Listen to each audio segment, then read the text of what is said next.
Ça tourne en boucle comme BFM, t'existes plus comme REM. Tout est en grève comme RER, ça capte partout comme France Inter. Faut pas croire tout ce qu'on dit à la télévision. Merci YouTube pour la liberté d'expression.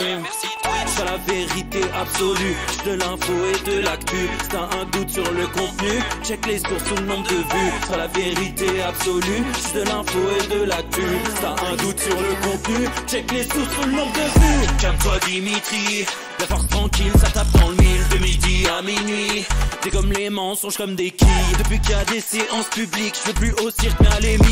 Scandale politique et médiatique, pour rien rater il faut que tu cliques. Mec c'est Rémi, le meilleur du pire en ligne de mire. Aucun parti pris, que des avis bien réfléchis. J'suis encore bourré comme un Polac, donc j'pensais voir Laurent Ournac. J'crois que j'suis toujours à côté de la plaque, mais en politique j'sais qui est le crack. Ouais j'sais qui est le crack. Juste au milieu.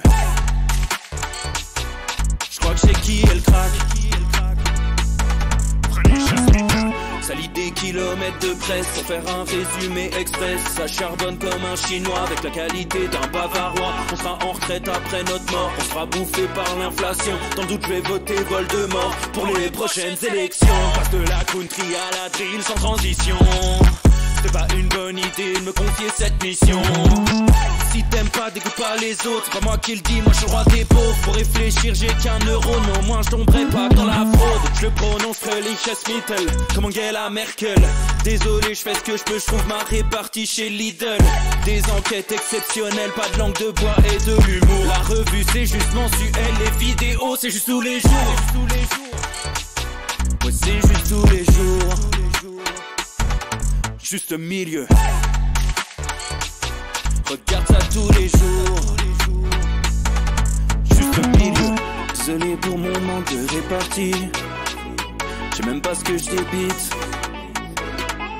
C'est dur la géopolitique. Ou un peu comme ma... République. Ma République, non? C'est dur la République quand même, non? Ouais? Non? Ah non, c'est mou, non? Ouais, les mecs se font chier, on dirait un peu. Ouais, c'est un peu mou. Enfin, ça dépend dans quel pays. Ouais. Bah, j'y connais pas grand chose, moi. Et c'est quoi une démocratie déjà?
Ça tourne en boucle comme BFM, t'existes plus comme REM. Tout est en grève comme RER, ça capte partout comme France Inter. Faut pas croire tout ce qu'on dit à la télévision. Merci YouTube pour la liberté d'expression. C'est la vérité absolue, de l'info et de l'actu. Si t'as un doute sur le contenu, check les sources ou le nombre de vues. C'est la vérité absolue, de l'info et de l'actu. Si t'as un doute sur le contenu, check les sources ou le nombre de vues. Calme-toi Dimitri, la force tranquille, ça tape dans le mille. De midi à minuit, t'es comme les mensonges comme des quilles. Depuis qu'il y a des séances publiques, je veux plus au cirque mais à l'hémicycle. Scandale politique et médiatique, pour rien rater il faut que tu cliques. Mec c'est Rémi, le meilleur du pire en ligne de mire. aucun parti pris, que des avis bien réfléchis. J'suis encore bourré comme un Polac, donc j'pensais voir Laurent Ournac. J'crois que j'suis toujours à côté de la plaque, mais en politique j'sais qui est le crack. Ouais, j'sais qui est le crack. Juste milieu. J'crois que j'sais qui est le crack. Ça lit des kilomètres de presse pour faire un résumé express. Ça charbonne comme un chinois avec la qualité d'un bavarois. On sera en retraite après notre mort, on sera bouffé par l'inflation. Dans le doute je vais voter Voldemort pour les prochaines élections. Passe de la country à la drill sans transition. C'est pas une bonne idée de me confier cette mission. Si t'aimes pas, dégoûte pas les autres. C'est pas moi qui le dis, moi je suis le roi des pauvres. Pour réfléchir, j'ai qu'un euro, mais au moins je tomberai pas dans la fraude. Je le prononcerai Lichesmittel, comme Angela Merkel. Désolé, je fais ce que je peux, je trouve ma répartie chez Lidl. Des enquêtes exceptionnelles, pas de langue de bois et de l'humour. La revue c'est juste mensuel, les vidéos c'est juste tous les jours. Ouais, c'est juste tous les jours. Juste milieu. Regarde ça tous les jours. Juste milieu. Désolé pour mon manque de répartie. Je sais même pas ce que je débite. C'est dur la géopolitique.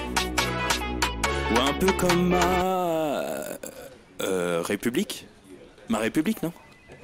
C'est dur la République quand même, non? Ouais? Non? Ah non, c'est mou, non?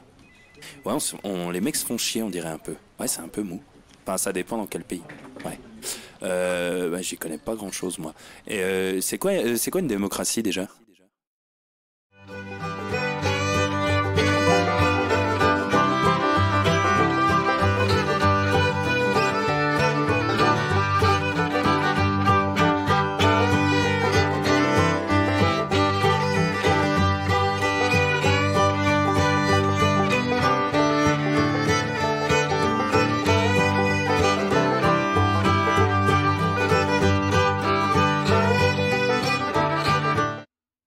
Et bonjour à tous avec le mauvais écran, chers amis, pour commencer au top de la forme ce vendredi. J'espère que vous êtes au taquet, voilà, que vous êtes là pour finir la semaine tous ensemble. On commence plus tôt aujourd'hui pour la simple et bonne raison qu'il y a apéro. Après, au bout d'un moment, on est des trublions de l'actu, mais après il y a une vie. Et il y a une vie, il y a une bière, il y a des choses comme ça. Donc il faut rester professionnel jusqu'au bout, mais on fait ce Twitch bien évidemment. Et on se retrouve un petit peu plus tôt. Et le vendredi, je pense que de manière générale, on va se retrouver plus tôt. Parce que le vendredi, en fait, jusqu'à 18h, 18h30, c'est pas possible. Ah non, je suis convoqué voilà, régulièrement dans des hauts sommets, bon, dans des bars, mais bon, je peux pas me permettre. Donc voilà, ça va être ça le vendredi, on va commencer un petit peu plus tôt, mais on va quand même balayer l'actu, beaucoup de choses aujourd'hui à vous dire. On va parler de Sandrine Rousseau, alors, elle est dans la sauce, hein. Alors la sauce biodégradable, c'est une sauce bio, c'est bien, mais elle est dans la sauce terrible, l'amie Sandrine. C'est la fin de l'escroquerie, je pense. Ouais. Complément d'enquête a fait son taf. Je sais pas ce qui se passe chez Complément d'enquête, hein. Ils ont dû commencer à manger de la viande ou des trucs un peu corsés parce que là, ils commencent à faire leur boulot, ils sortent des trucs tous azimuts. Voilà, donc il y a plein de choses dans le documentaire. On va regarder des petits extraits qui sont sortis sur les réseaux. On va parler d'Hugo Clément. On a le reportage de Julien Pain, mais comme on se tire dans pas longtemps, on fera l'analyse du documentaire de Julien Pain la semaine prochaine. D'ailleurs, sûrement lundi. Lundi soir, soyez là, on va faire une émission spéciale sur ce documentaire-là, je vous le montre. Vous l'avez peut-être déjà regardé, hein, parce que si vous êtes comme moi, que vous êtes fan, vous l'avez peut-être d'ailleurs regardé en petite culotte sous votre couette, pas de patrouille. Enfin, chacun sa vie, hein. Oh, faut pas juger, hein. C'est celui-là de documentaire. Je sens qu'on va se fendre la gueule. Avec voilà, Julien Pain qui nous dit désinformation, la contagion. Voilà. Donc on va pouvoir savoir un petit peu ce qu'il en est de tout ça, les amis. Donc ça, c'est le plus important sur l'ami Julien Pain. On va parler de ça. Alors forcément, à 18h, tout le monde attend la décision, vous le savez, hein, du Conseil constitutionnel qui doit rendre sa décision sur la réforme des retraites. Bon, je vais pas vous mentir, j'en ai rien à foutre parce que je suis défaitiste, hein, je suis désolé, mais de toute façon, même si ce soir c'est barbecue parce que le Conseil constitutionnel rejette, enfin juge la réforme des retraites inconstitutionnelle, ça passera quand même derrière autrement. Je veux dire, le gouvernement n'est pas à une escroquerie parlementaire près, n'est pas à une navette parlementaire près, donc j'ai absolument aucun espoir. Je pense que d'ailleurs, tu sais, c'est comme quand tu as une carie trop avancée, au bout d'un moment, tu arraches le chicot.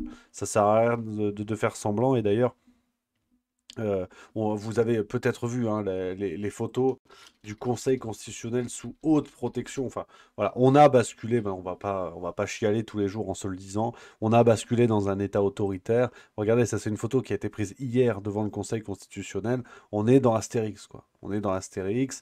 Et aujourd'hui, voilà, ils ont mis des boucliers, des barrages, je sais pas ce que c'est, anti-émeute devant le Conseil constitutionnel.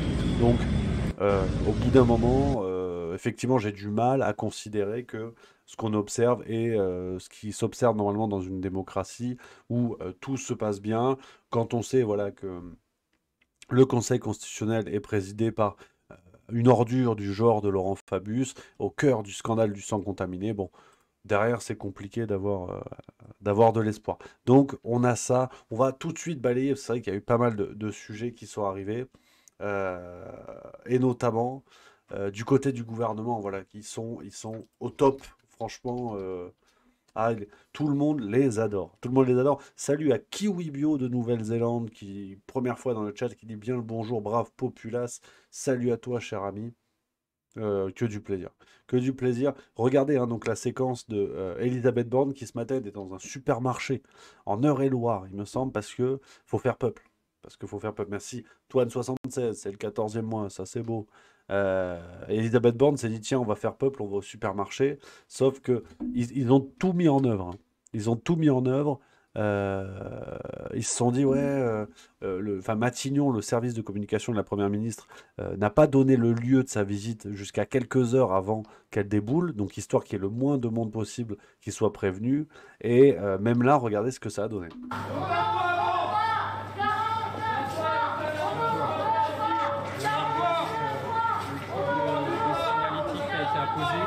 Trimestre anti-inflation sur le rayon des couches qui est vraiment un produit qui a fortement augmenté parce que c'est... 49.3, on n'en veut pas. 49.3, on n'en veut pas. 49.3, on n'en veut pas. 49.3, on n'en veut pas. 49.3, on n'en veut pas. 49.3, on n'en veut pas. Le plaisir à Elisabeth Borne. Même dans un pauvre supermarché, elle se fait alpaguer. Forcément, il y a du monde qui est là pour râler. Donc, je veux dire, c'est assez zinzin. On a eu quoi d'autre aussi? Il y a Emmanuel Macron, lui, qui est allé du côté de la Tour Eiffel. De la Tour Eiffel, qu'est-ce que je raconte? Oh là là là. Vivement l'apéro, je suis fatigué. Il était du côté de Notre-Dame. Rien à voir, absolument rien à voir. Et bah, pareil. Pareil, en fait, ils ont vidé la zone de Notre-Dame parce qu'ils s'attendaient forcément à des dingueries avec la visite du chef de chantier là, qui est passé, qui a dit ouais, comment ça se passe et compagnie. Mais les gens sont inventifs, hein, regardez, il y a eu des actions même sur les bateaux. Hein.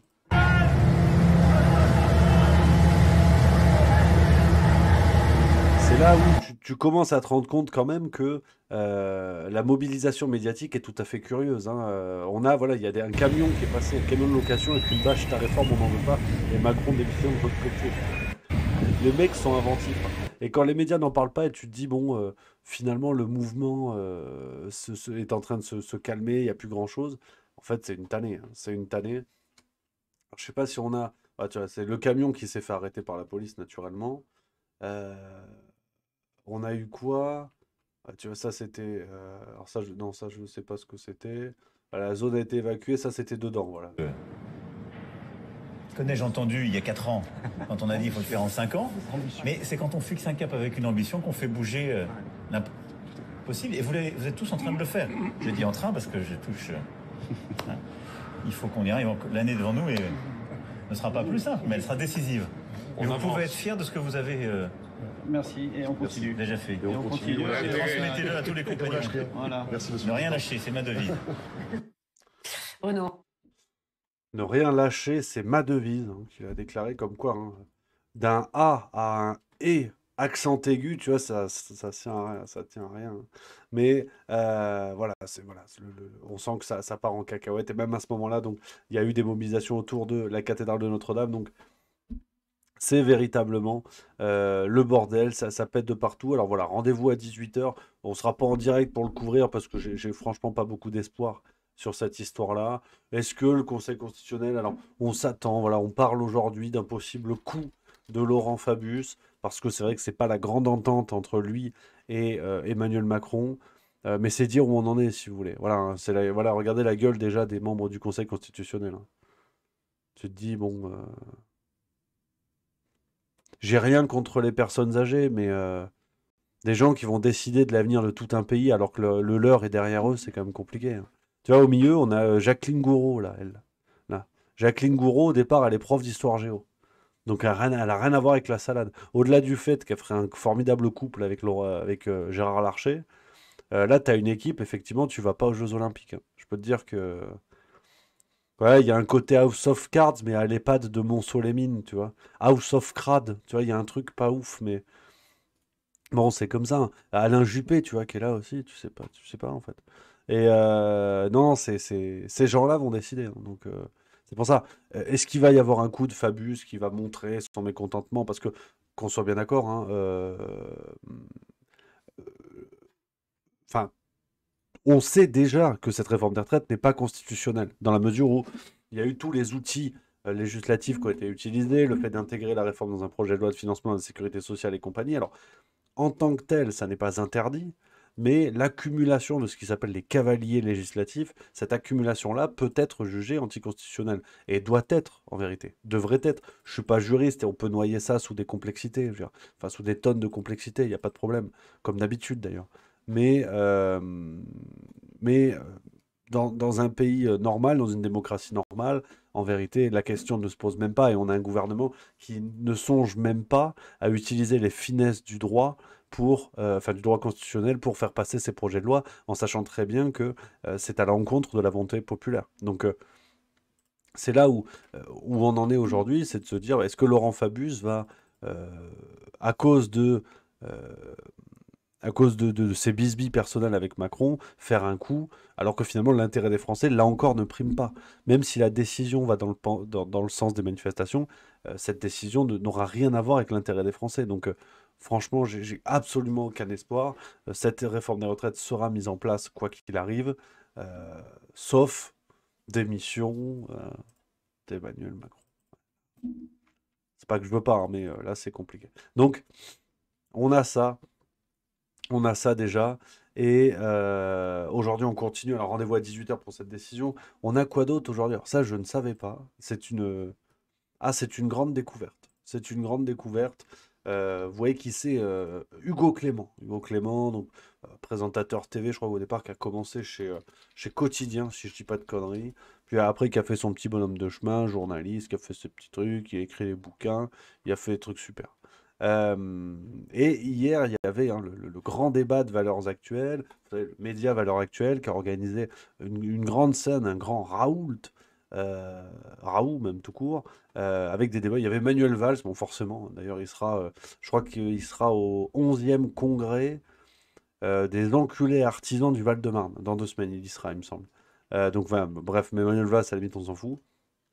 Et il y avait un débat entre Jordan Bardella du RN et Hugo Clément. Je vous mets une petite séquence de Bardella qui s'exprimait sur la scène. C'est un gros truc, Valeurs Actuelles, qui fait vraiment un gros machin avec des gens de droite, d'extrême droite et des gens aussi à l'autre bord. En fait, je partage beaucoup de ce qui a été dit. Et je pense que si l'écologie politique veut mener son combat à bien pour alerter l'opinion, il faudrait peut-être moins de Sandrine Rousseau et un peu plus d'Hugo Clément. Bravo.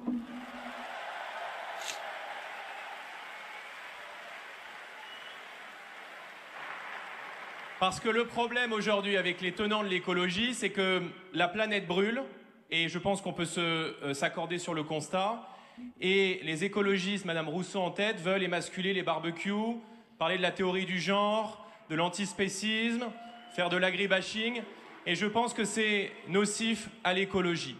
Je pense qu'aujourd'hui... Voilà un petit peu ce que c'est. Il y a eu un débat entre les deux hommes. On pourrait regarder ça sur YouTube, hein. Il y a le replay. Et alors là, j'ai découvert quelque chose. Franchement, je savais pas. Là, je savais pas. Hugo Clément est fasciste, finalement. Ouais, alors qui l'eût cru? Qui l'eût cru? Mais c'est d'après Nassira El Moadem, hein, qui est journaliste, présentatrice d'Arrêt sur Image. Donc, elle est journaliste, tu vois, normalement. Et elle nous a dit, Jordan Bardella, président RN, après la prise de parole d'Hugo Clément au débat de valeurs actuelles. Là, applaudissements dans la salle. Et elle nous dit... Attends, qu'est-ce qu'elle nous a dit? Attends, non, elle, en tant que telle, elle pointe du doigt le bordel, hein. Elle a dit, voilà, la soirée a été retransmise par la radio d'extrême droite, Radio Courtoisie. Donc là, déjà t'es foutu.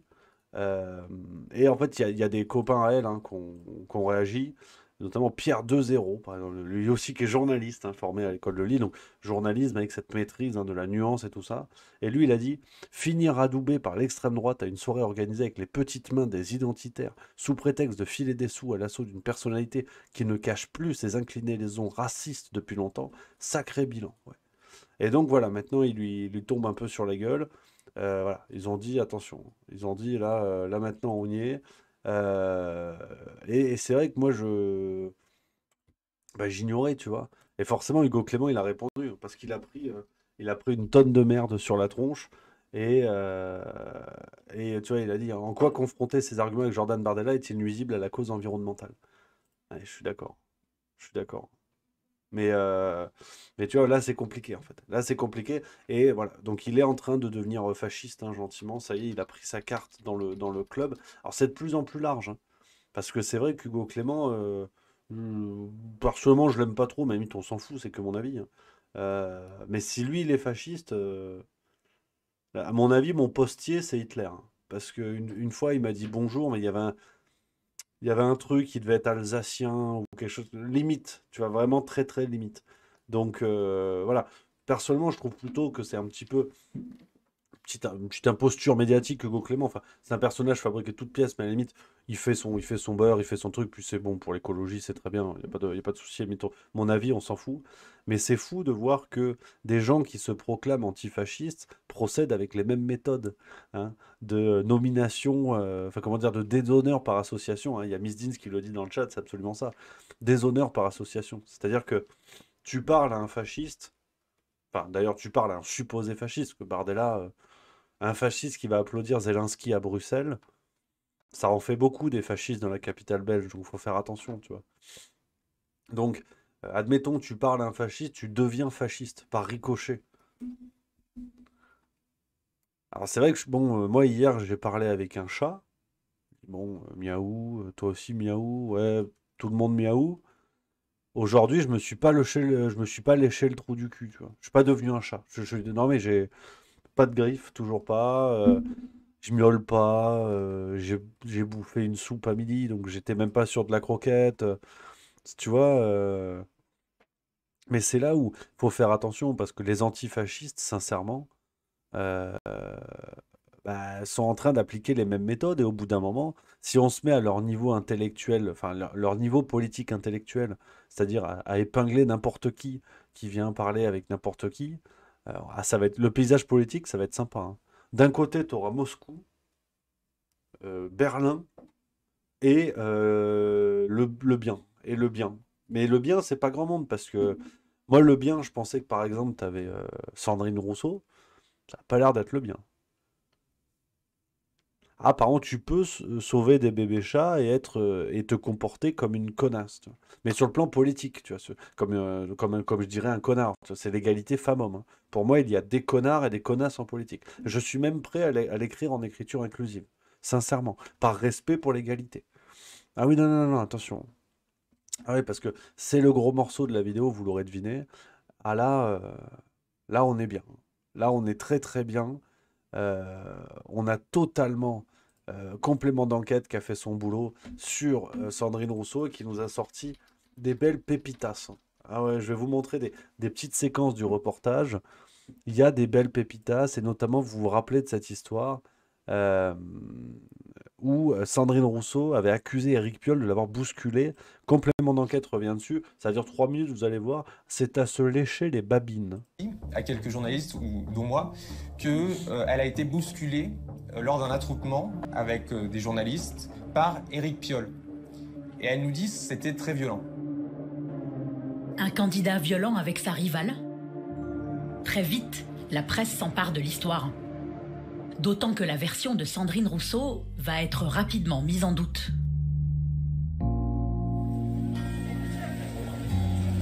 La scène qu'elle décrit a été filmée. Au moment de l'arrivée triomphante de l'un des favoris de la primaire, Éric Piolle, il était suivi par une nuée de caméras. Nous avons retrouvé un journaliste de France 3 qui était sur place. Il a gardé toutes les images. La rencontre entre Sandrine Rousseau et Éric Piolle est très furtive, ça dure quelques secondes. Il la repère, il s'approche, il se salue. Pendant ce temps-là, Sandrine Rousseau arrête effectivement l'interview qui est en cours avec la collègue de France Info. Et une fois qu'il y a ce ça va qui est échangé et ce check qui est fait, Éric Piolle continue sa route et Sandrine Rousseau reprend son interview. C'est effectivement très furtif. Et à aucun moment, les journalistes ou le staff d'Éric Piolle ne croisent ou ne heurtent Sandrine Rousseau. Peut-être qu'effectivement, voyant la foule arriver, il y avait un moment de peur, un moment d'appréhension, je ne sais pas. En tout cas, factuellement, la vérité est celle-ci. Dans les rushs qu'on a là, il n'y a pas de bousculade. Après, que ça a été instrumentalisé, grossi, raconté différemment, etc., c'est une question politique et ça regarde les politiques. Éric Piolle est stupéfait par les accusations de sa concurrente. Je tombe un peu de ma chaise. Je me dis, qu'est-ce qui se passe ? Est-ce que dans une conversation, ce qui arrive souvent, ou bien nos propos sont mal repris, ou bien elle s'est laissée emballer et a dit quelque chose qui ne correspondait pas tout à fait ou qui a pu laisser entendre que, ce qui est possible aussi. Et il n'y a pas eu de bousculade, pourquoi est-ce que il faut démentir cette information ? Quelques heures plus tard, Sandrine Rousseau poste pourtant ce tweet dans lequel elle ne dément pas la bousculade. Ce n'est pas une invention. Ce n'était pas très violent. Et si maintenant, on passait à autre chose et au débat de fond ? La polémique enfle. Sandrine Rousseau finit par effacer son tweet. Donc là, une fois que les images sont là, c'est pas, je l'ai pas bousculé directement, c'est quelqu'un de mon équipe qui l'a bousculé, puis c'est pas quelqu'un de mon équipe qui l'a bousculé, mais c'est quelqu'un de mon équipe qui a bousculé quelqu'un de son équipe. Donc là, il y a une espèce de boui-boulga, de changement de version permanent. Et finalement, dans la soirée, je sais plus quand, vient tout d'un coup à côté de moi, pouf, il y a quelqu'un qui prend une photo. On s'est pas parlé, et elle s'en va et elle poste une photo en disant la love écologie, et puis c'est fini. Voilà, petit extrait du complément d'enquête passé hier soir. Merci à Jujukai qui vient de se prendre, merci beaucoup, c'est le 11e mois. C'est le plaisir, l'ami qui dit très content de fêter nos 11 mois. Je pense que ton émission va durer quelques années vu le niveau. À ça, il y a fort moyen. Bonjour à Skiyuzan, première fois sur le chat, qui dit bonjour tout le monde. Serait-il possible d'avoir un contexte ? Je viens d'arriver en cours de route. Bonjour, bienvenue. On parle de Sandrine Rousseau et du complément d'enquête passé sur France 2 le 13 avril et qui donne à voir un visage qu'on ne connaissait pas à Sandrine Rousseau, qui était plutôt prompte à donner des leçons de morale, choses comme ça et tout ça. Là, apparemment, là, c'est la tuile. C'est la tuile. Alors, c'est vrai que ça fait un petit bout de temps où vous connaissez ma ligne là-dessus. Je pense franchement que Sandrine Rousseau joue à l'idiote médiatique pour avoir le maximum de temps d'antenne, mais que en tant que prof d'université, c'est loin d'être la moitié d'une idiote, justement. Je pense qu'elle a cerné le truc avec des sorties médiatiques sur une bonne phrase, sur des coups de buzz et compagnie. En revanche, c'est une femme politique avec le sens négatif que l'on peut donner à ce terme-là, c'est-à-dire une arriviste, une opportuniste et qui n'hésite pas à s'appuyer sur la tête des autres et à faire preuve d'une absence totale de morale pour se faire une carrière, quoi. Et il y a d'autres séquences, parce que c'est vrai que ça pouvait pas s'arrêter là. On a eu également l'histoire du vote à Sciences Po Lille, vous allez voir. Ça aussi, c'est cocasse, on repart pour 3 minutes. Celle-là, elle est très très belle niveau mensonge et tentative de manipulation. Sandrine Rousseau rate le poste de directrice de Sciences Po Lille. Elle n'a pas obtenu la majorité des voix des membres du conseil d'administration de l'institution. Parmi les votants, il y a Gérald Darmanin.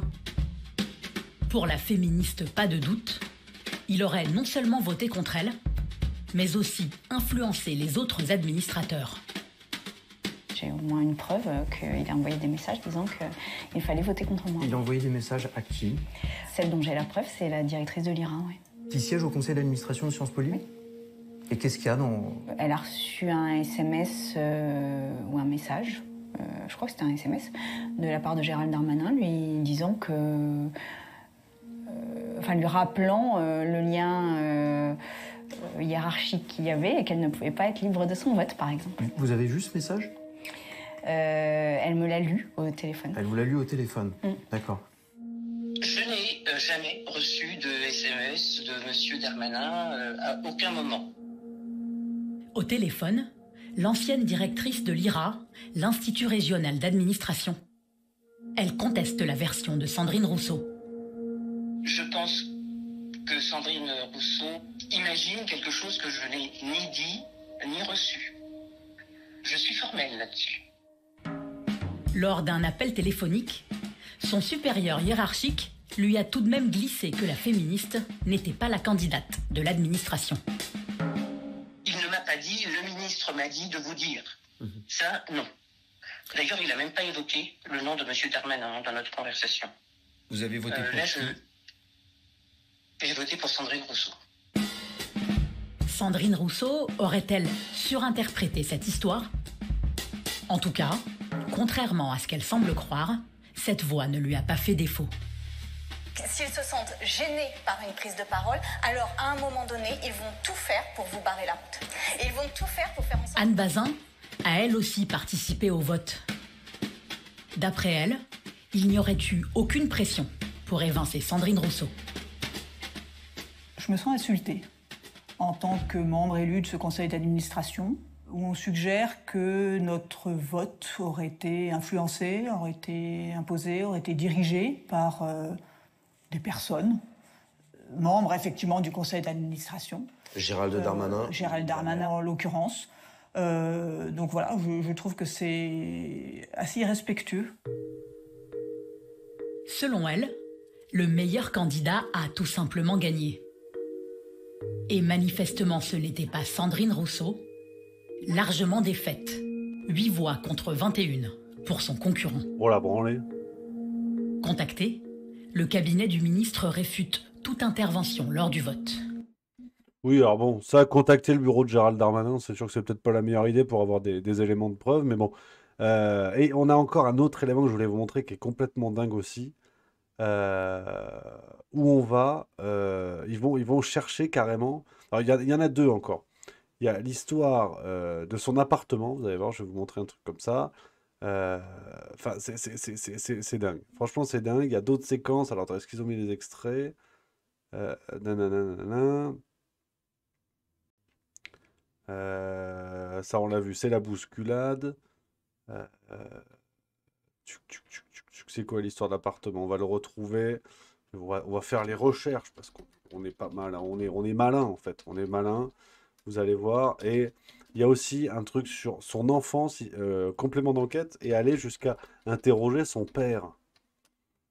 Ouais. Et même le daron lâche des dingueries sur sa fille. Tu vois. Ça commence à devenir un peu cocasse. Merci à Oliver Z83 qui vient de sub. C'est le deuxième mois. Ça, c'est bien joué aussi. Sandrine qui joue au football, ça, vous pouvez... Ça, c'est collector.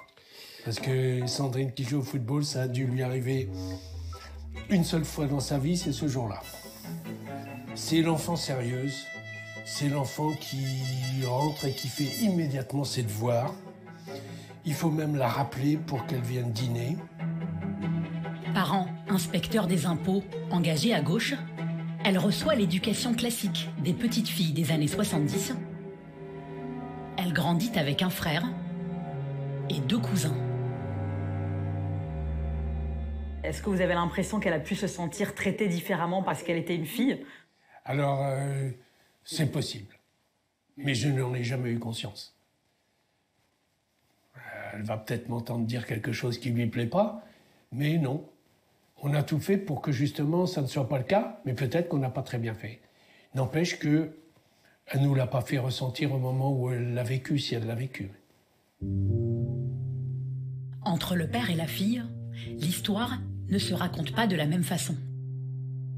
Face à notre caméra, Sandrine Rousseau garde, elle, le souvenir d'une enfance différente, simplement parce qu'elle n'était pas un garçon. Je subissais des injonctions qui étaient spécifiquement sur moi. Par exemple, je n'avais pas le droit de courir. Par exemple, ou du moins quand je courais, ma grand-mère me disait non, ne cours pas, c'est pas féminin. J'avais pas le droit de dire de gros mots alors que mon frère et mes cousins avaient le droit de le faire. Donc en fait, très vite, j'ai senti cette différence. Et donc je pense que je me suis construite autour du féminisme. Voilà, ça aussi un autre élément hein, de complément d'enquête.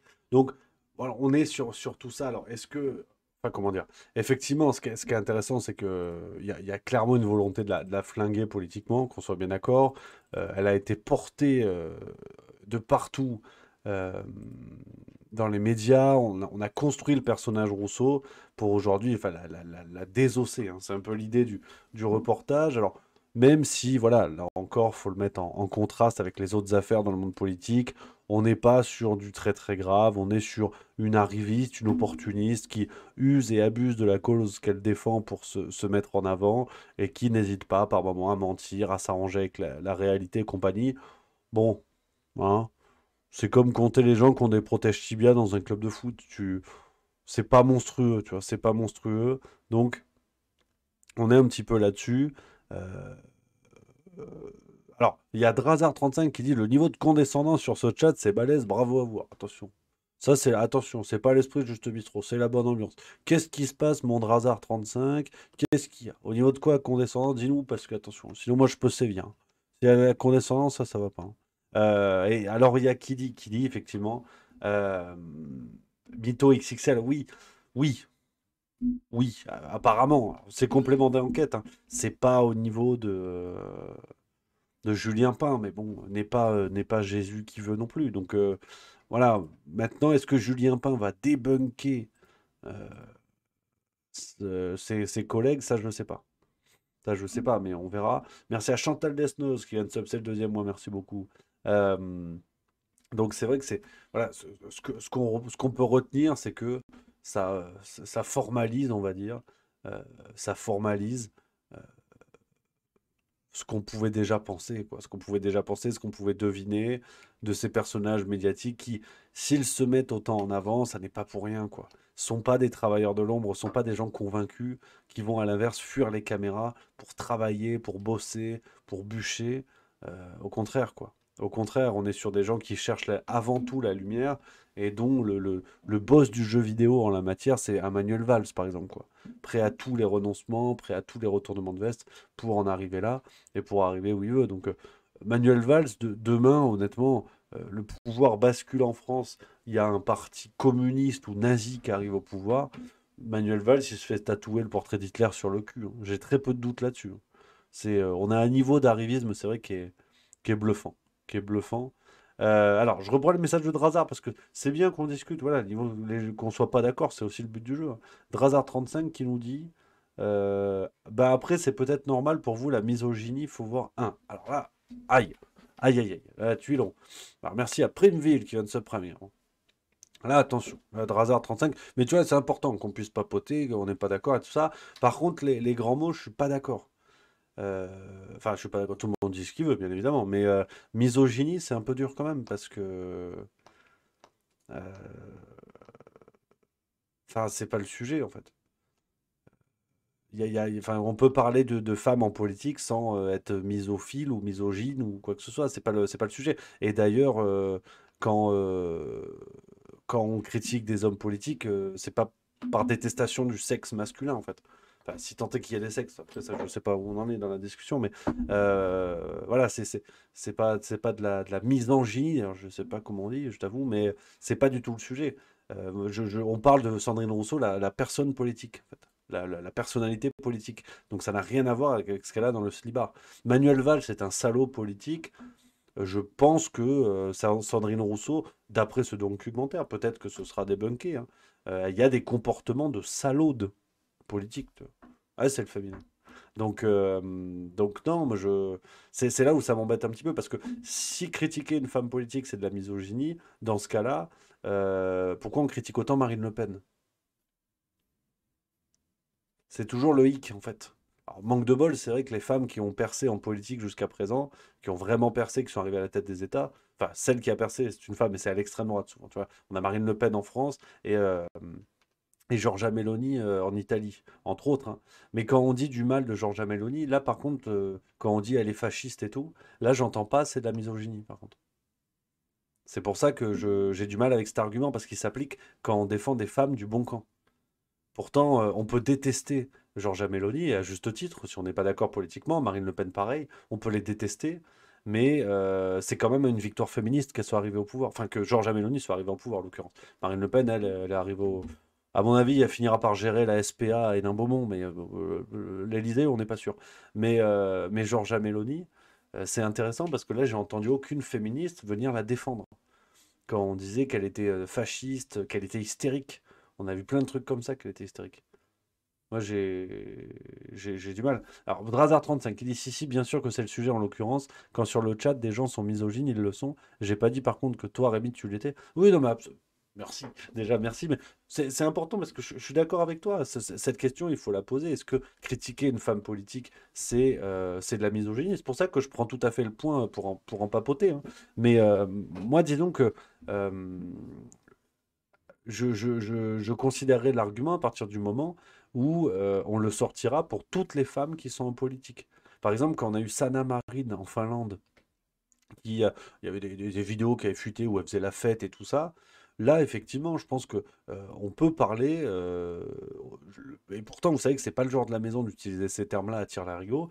Mais là, effectivement, il y avait des commentaires politiques qui clairement se basaient d'abord sur le fait que c'était une femme, que finalement elle n'était pas apte au pouvoir. Regardez, elle fait la fête, machin, machin. Et là, on avait une grille de lecture qui effectivement était problématique.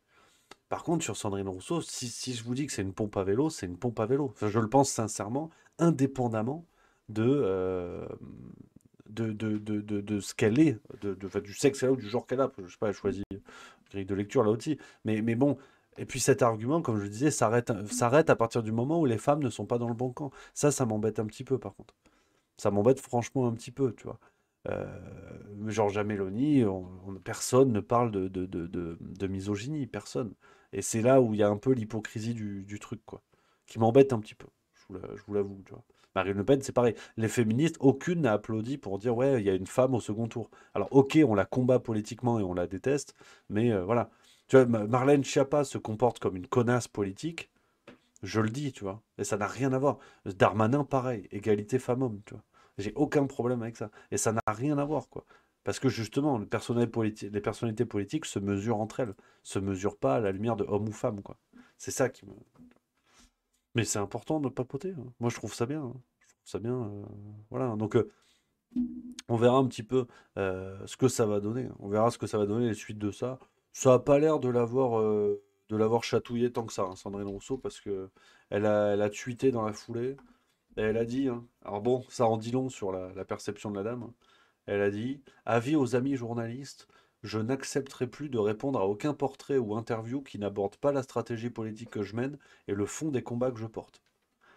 Voilà, donc en gros, bon, elle répondra plus aux journalistes. Tant qu'on lui pose pas les questions qu'elle veut, tu vois. Ouais. Ça, c'est pas du fascisme, par contre. Tu sais, si tu sais, à crier au fascisme, ça aussi, à crier au fascisme à tire-larigot, quand tu exiges des journalistes qui ne te posent pas certaines questions, ça, c'est pas problématique, par contre. Ça va. Quand c'est Sandrine Rousseau, c'est bon. Si Marine Le Pen avait dit ça, voilà. Donc, en fait, je pense qu'elle s'en bat les reins complètement de ce qui a été fait. Et bon, bah, ça va continuer de plus belle, quoi. Ça va continuer dans le buzz avec des comportements assez sidérants, hein. Assez sidérants. Et en plus, la prise en otage de combats tellement plus importants que son petit cas, c'est-à-dire l'écologie, effectivement, l'égalité femmes-hommes, tous ces combats-là, qui sont extrêmement importants, extrêmement nécessaires, mais menés par des gens-là, enfin franchement, tu dois éteindre un incendie avec des cruches vides, comment on fait? C'est emmerdant, tu vois. Donc bon, puis user, c'est aussi ça qui m'embête dans le recours permanent à la misogynie, c'est user de cette excuse-là pour tout excuser. C'est-à-dire que on peut faire les pires dingueries. Ah ouais, mais bon, quand même, c'est une femme ou mais non, mais en fait, on s'en fout. C'est exactement ça l'égalité. C'est quand on juge tout le monde de la même manière, indépendamment d'un sexe, d'une race, d'une origine, d'une couleur de peau, d'un handicap ou je sais pas quoi. Le football féminin, je trouve que ça me fait chier, c'est tout. Déjà, le football tout court m'emmerde. Football masculin, j'en regarde pas des tonnes. Football féminin, ça me fait chier, point. Et c'est pas une question de ce sont des femmes ou quoi. C'est la manière avec laquelle c'est pratiqué, ça me fait chier. Rugby féminin, je me régale. Handball féminin, je me régale. Tu vois, il n'y a rien à voir avec la misogynie là-dedans ou je sais pas quoi. C'est absurde de tout rapporter à ça. Et c'est contre-productif. Parce que Sandrine Rousseau, aujourd'hui, elle se fait tailler, et on le voit, elle a des comportements de mensonges, d'affaires montées de toutes pièces et compagnie. Si on va dans cette idée-là, moi je comprends pas pourquoi on n'accuse pas Sandrine Rousseau de misogynie. Parce que c'est elle qui nuit à la cause des femmes. Comment on peut prendre les femmes au sérieux dans le monde politique si elles sont représentées par des Morano, par des Sandrine Rousseau et compagnie? Comment on fait en fait? Moi je trouve que si on accuse tout et n'importe qui de misogynie, moi je pense que Sandrine Rousseau est misogyne. Parce qu'elle donne une image bête, méchante et menteuse des femmes en politique. Alors que combien il y en a qui font tout à fait leur boulot. C'est ça tu vois, qui me turlupine en fait. Ça me turlupine. Non mais je le dis, ça me turlupine. Au bout d'un moment, il faut savoir lâcher les mots, hein, faut pas avoir peur. Hein. Donc voilà, ces débats-là, je veux dire, témoignent d'une hystérie, d'une hystérisation de la société, où quand on parle de football féminin, par exemple, tout de suite, ça devient un jugement théorique de la condition féminine dans la société. En fait, mais attendez les gars, il faut se détendre, quoi. Il faut se détendre et c'est ce qui m'embête. Tu vas dire le football féminin, ça me fait chier. Je vous dis ça au même titre que je vous dis le PSG est une équipe de pompe à vélo. Tu vois. Déjà, c'est un avis de bistrot parce que je suis pas le plus gros spécialiste de foot. Et puis aussi parce qu'on peut tout à fait dire ça sans remettre en cause 2000 ans d'histoire de conditions féminines. C'est débile, c'est débile.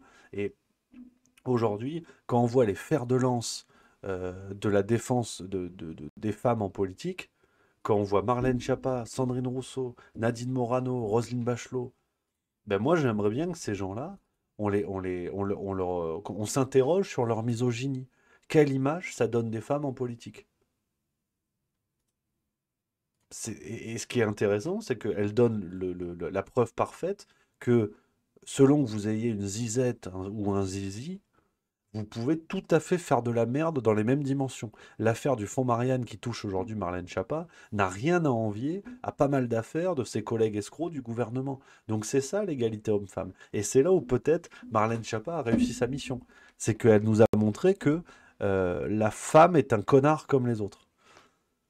Elle peut se comporter de manière opportuniste pour du pognon, arroser les copains et tout. Et que c'est l'égalité homme-femme à la Marlène Schiappa. Elle aura réussi sa mission à l'envers. Et ça, c'est bien joué. Moi, d'une certaine manière, je l'applaudis.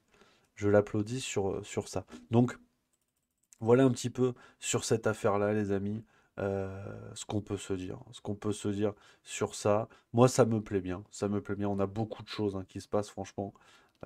En ce moment, c'est du plaisir. C'est du plaisir, ça c'est le plus important. Ça c'est le plus important.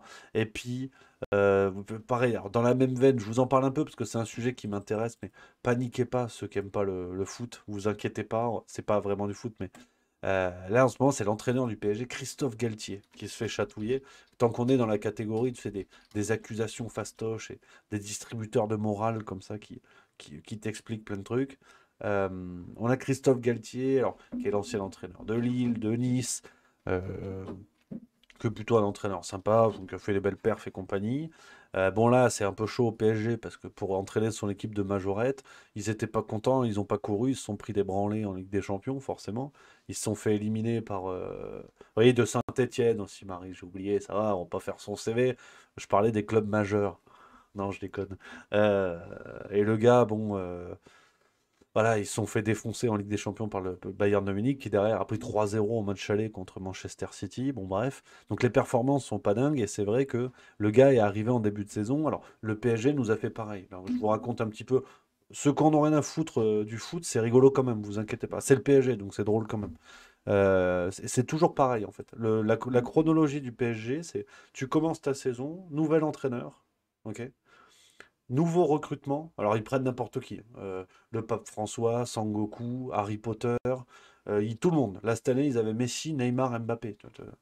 Tu peux pas mieux, en fait. C'est n'importe quoi. Enfin, vraiment, c'est n'importe quoi.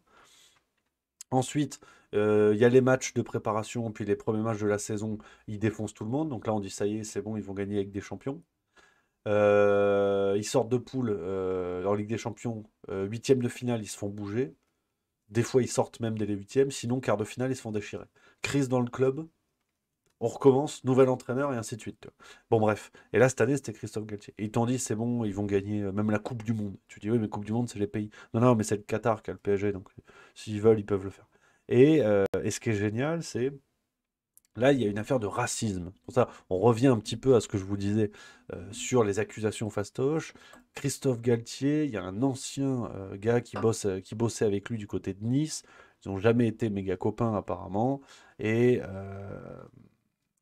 il a dit qu'il était raciste. Il y a des histoires par rapport au ramadan dans le club, qu'il n'acceptait pas que les joueurs fassent le ramadan, qu'il avait dit que... voilà, c'est Julien Fournier, merci à Miss Julien Fournier, qui bossait avec lui à Nice, ne sont jamais vraiment entendus.